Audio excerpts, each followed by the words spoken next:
is Russell Wright, Chris Page, James Riley, William Sullivan.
Elliot Nelson, George Owen, Jordan Sutcliffe, Emma Thompson, Sarah Towie, Heidi Webb, Bethany Welsh, Congratulations all of you.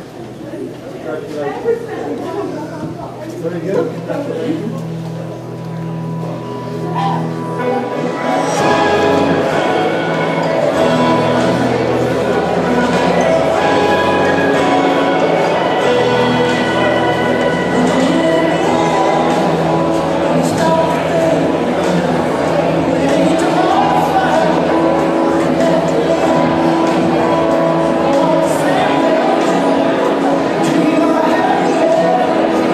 Just call the city hall.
Clearly, From rock climbing to ice climbing to base jumping to free diving. well done, He does it all congratulations. and he does it to world-class standard.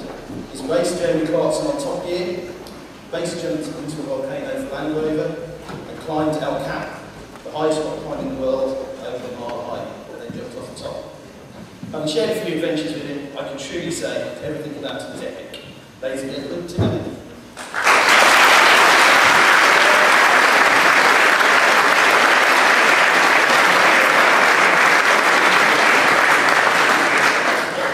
Well, welcome everyone this evening. Just purely being in this room right now is a great achievement in its own right, because in a world where, you know, many people live in cities, being able to do things in the outdoors is not that straightforward, and by being involved with the Explorer Scouts, it's such a great opportunity to get out and do some of the things that I'm going to show you in a minute. I mean, to be honest, when I was your age, I had no idea you could be doing in the next 5, 10 or 20 years. You might be living in Solihull, you might be living in the Bahamas, you might be a racing car driver, you might have your own band. I've got a question for you actually. How many people in here know what they want to do for the rest of their lives? You can put your hand up. Quite a few. That's impressive, actually. Well, I certainly didn't, and I'm sure many of you in here, you don't know what you're going to do in the future either. This person, anyone know who this is? It's Amy Williams, and Amy is, she was the first British person to win a gold medal in the Winter Olympics for 32 years. And I was fortunate enough to be at Whistler at the Olympics to see Amy win, and I felt very privileged to be there. But I managed to speak to her afterwards, and I asked her if, when she was at school, she knew that she was going to do the skeleton, do the bobsleigh, and potentially get an Olympic gold medal. And she had no idea. She'd never even tried it before. I think one of the key messages for this talk is that if you try lots of different things, then you'll find out that there are particular things that you really enjoy. And I don't know about you, but for me, life is about experience. And if you're doing cool stuff and you're having a good time, then that's great.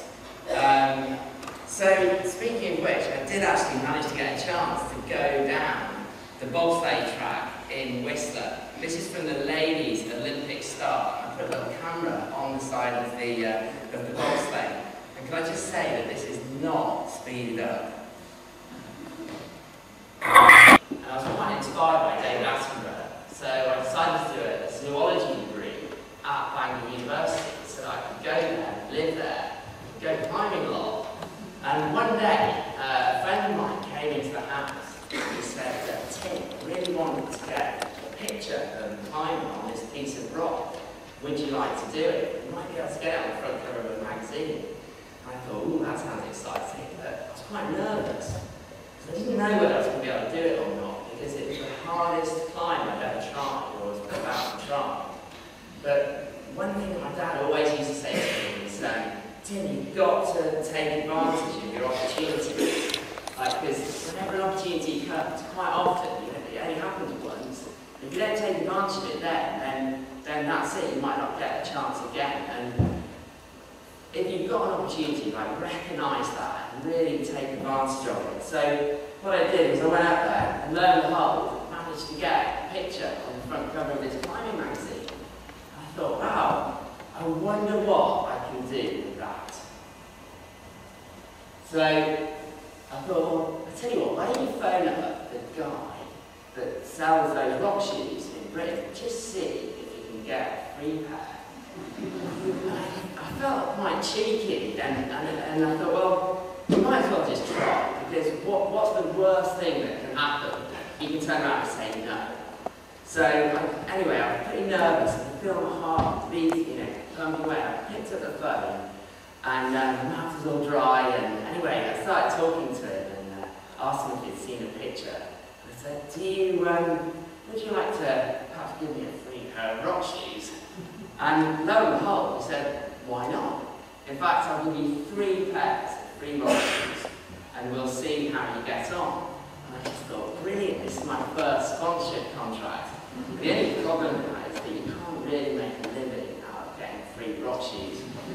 But you've got to start somewhere, and little did I know that a few years down the line, I'd be sponsored by Audi and getting free cars, which is way more interesting. I started ice climbing, and started working with Salomon to develop these super high performance ice climbing shoes that had carbon fibre soles. And a friend of mine suggested that we should go to the Ice Climbing World Cup. As soon as he said that, I just thought, what? Why? I mean, we're just going to last. Like, we're just normal guys that enjoy climbing, and we're going to try and compete with the best climbers in the world. What's the point? And he said, well, if we train really hard for 3 months, and let's just go and see what happens. I mean, even if we go last, it doesn't matter. We'll probably have a great experience along the way. We'll meet lots of people, and there you go. So we trained really hard.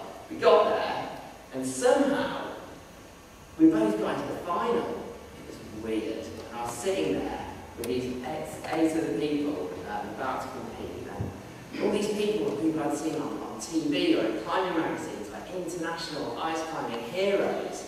And all of a sudden, I was one of them, or like in trying to compete against them. And it just felt really strange. But anyway, I went out and I managed to not come last in the final. But what it made me realise was that even if you think that you might not be able to do something, unless you actually give it a go, you never really find out whether you can do it. And if I'd gone with my initial feeling of like, there's no point going, I'm just going to come last, and not gone, I never would have found out that I could have got into the final. It's one of those brilliant opportunities where it can have a snowball effect afterwards. When I was your age, I never thought I'd be climbing with the popular TV presenter,